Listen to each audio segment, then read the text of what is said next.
Hi. So it's been some time since we last conversated. Did the whole talking thing, one-on-one, my face to the lens, hoping that there's someone else on the other side. Please be on the other side. I was thinking, what's a great way for me to work my way back into the YouTube groove? After days of pondering and meditation, it finally came to me. I'm gonna tell you guys about a serial killer that lives in the apartment above me. Let's let the story commence. So this story starts about 2 or 3 months ago. We had already been living in our apartment for about 3 or 4 months and nothing suspicious had been happening. But on one cold January night, Luke and I were both filming a video and we heard a bang. Thought nothing of it, you know, just a bang. Sometimes people fall. But then it happened again, and again, and again. I was originally thinking that it was coming from my neighbor next door. So I gave a little hit back. And the people on the other side of that wall hit back much harder. And I realized the sound was not coming from the wall.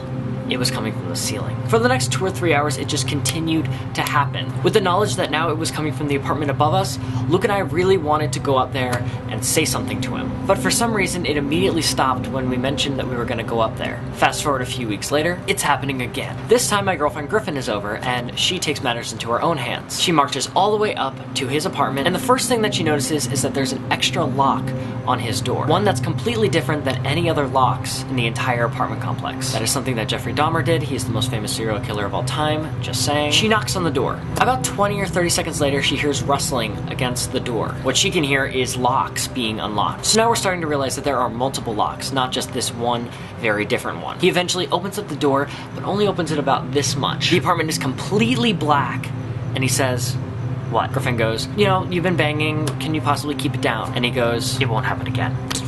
Closes the door. Another week or two goes by, and Griffin sees this man in the apartment lobby with a very young 20-something-year-old girl. She's definitely his next victim, just saying. He seemed to have been acting pretty creepy around her, and it was just, weird.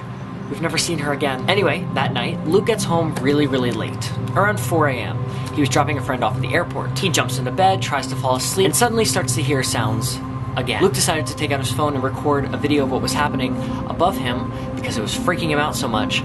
So here's the video.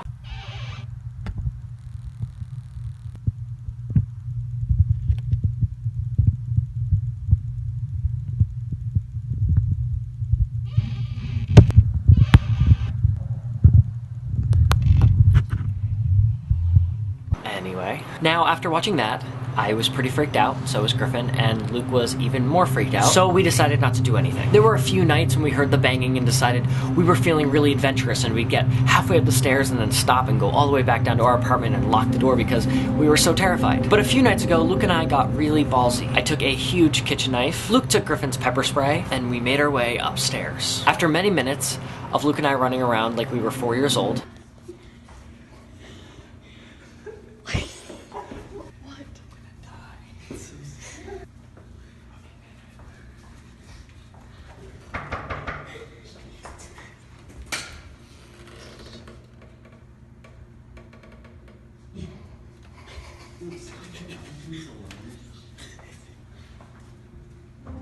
once again, we hear the locks being unlocked, and he opens up the door.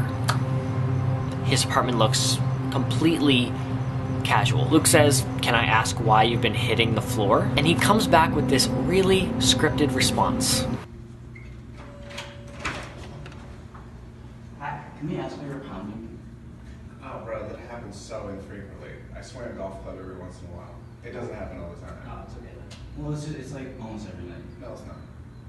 We hear it almost every night. It's not every night. I do it for like 15 minutes at a time. I'll be like cool about it, but it's gonna happen every once in a while. And it's not that usually bad. late though. Okay, so let's do this. I won't do it past 9. And when I do it, I'll do it for about 10, 15 minutes, and then I'll be done. That's Deal? fine. Yeah, that's really fine. Okay. And I won't do it a lot. Okay, that's okay. It's just there was one night where it was just like it was like 3 in the morning. Okay, that's also not just me. I know who that is. So I'll just tell whoever's doing it, including myself, nothing past 9. It would be a believable story, but 1, who hits a golf club against the floor at 5 a.m.? 2, why would you do this in an apartment that was on the 4th floor? And 3, there was no golf club. I really have no idea who he is. I also probably shouldn't make this video because chances are he'll come down and kill me. But let me know what you guys think. I'm convinced he's a serial killer, much like Jeffrey Dahmer, and he's chopping bodies in his in his apartment. So that's the story. I hope you guys enjoyed this. If you did, remember to give it a big thumbs up. If you have any creepy stories about people who might be serial killers, let me know. Make sure you subscribe, and I will see you guys later. Peace out. Love you. Bye.